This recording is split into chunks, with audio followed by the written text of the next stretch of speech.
গাইবান্ধায় ঘাঘট নদীর একেবারে মাঝখানে চাষাবাদ হচ্ছে কালিবোড়ো ধান। ঘাঘট নদীর পানিতে লাগানো এই ধানের চারায় লাগে না কীটনাশক, নেই আগাছা পরিষ্কারের ঝামেলা। বছরে দুইবার এই নদীতে ধান চাষ করে অনেকে ঘরে তোলেন সোনালী ফসল। গাইবান্ধা থেকে আরও জানাচ্ছেন আমাদের সহকর্মী শাহজাহান সিরাজ।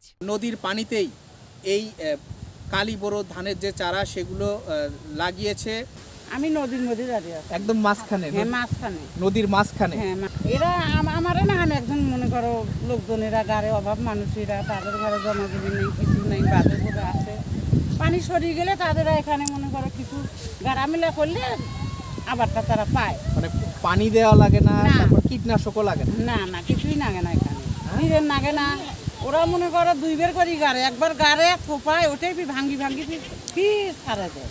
তারা ধান পায়। হ্যাঁ ধান পায়, সুন্দর মতো ধান পায়। ধানটা এই ঘাঘট নদীর তীরে যারা তারা কিন্তু অনেকটা এলাকা জুড়েই এই ধরনের যে চাষাবাদ, কালিবোড়ো যে ধান, সেই ধানের চাষাবাদ কিন্তু এবারই নতুন নয়, দীর্ঘদিন থেকেই পার্শ্ববর্তী যে কৃষক রয়েছে, ক্ষুদ্র প্রান্তিক কৃষক, তারা কিন্তু এই ঘাঘট নদীর এই পানিতেই তেল পানি কিচ্ছু লাগে না, তেল পানি কিচ্ছু লাগে না। কতদিন হলো দেখেন এটা বহুদিন থাকি যায়, মনে করো কমপক্ষে 10-15 বছর থাকি। এটা হলো ঘাঘট নদীর মাঝখানে, ধান হয় না, এই খাটনিটা করি পশুর খাদ্যের জন্য। কিছু ধান হবে, সেটা শেষের দিকে হবে। আর এখন যেটা কাটতেছি এটার কোনো ধান নাই, ঠোসা পাতার, পানি পায় না। এটা তো ওই একবারে যে পানি গাড়ি পানি নামি চলে যায়, আর তো পানি ব্যবহার করতে পারে, এই জন্য এই ধানটা হয় ঠোসা। আর এরপরে যেটা কাটবো এটা 2-4 সের হবে। হ্যাঁ এইদিকে যেটা আবাদ করছি এটা 2-4 সের পাওয়া যাবে আল্লাহ। মানে এটা পুরাতন ঘাঘট নদীর, এটা অরিজিনাল পুরাতন ঘাঘট নদীর মাঝখানে। এটা এখানে পানি হলে অথাও পানি হয়, এখন এই পোল টোল করিয়ে একটু জাগ্রত হয়েছে। এটা কি এখানে এই যে ধানের চাষাবাদ আপনারা প্রতি বছর করেন? প্রতি বছরেই করি টুকটাক, গরিব অসহায় লোক আছে সাথে সমাজে, তারাও আছে।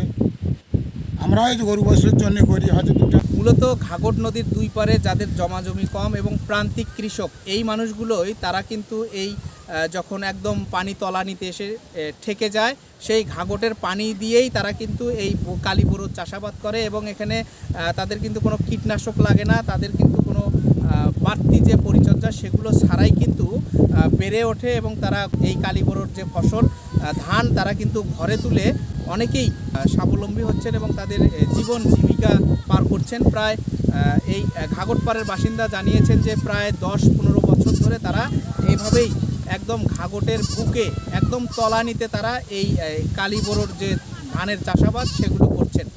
শাহজাহান সিরাজ, গণমানুষের আওয়াজ, গাইবান্ধা।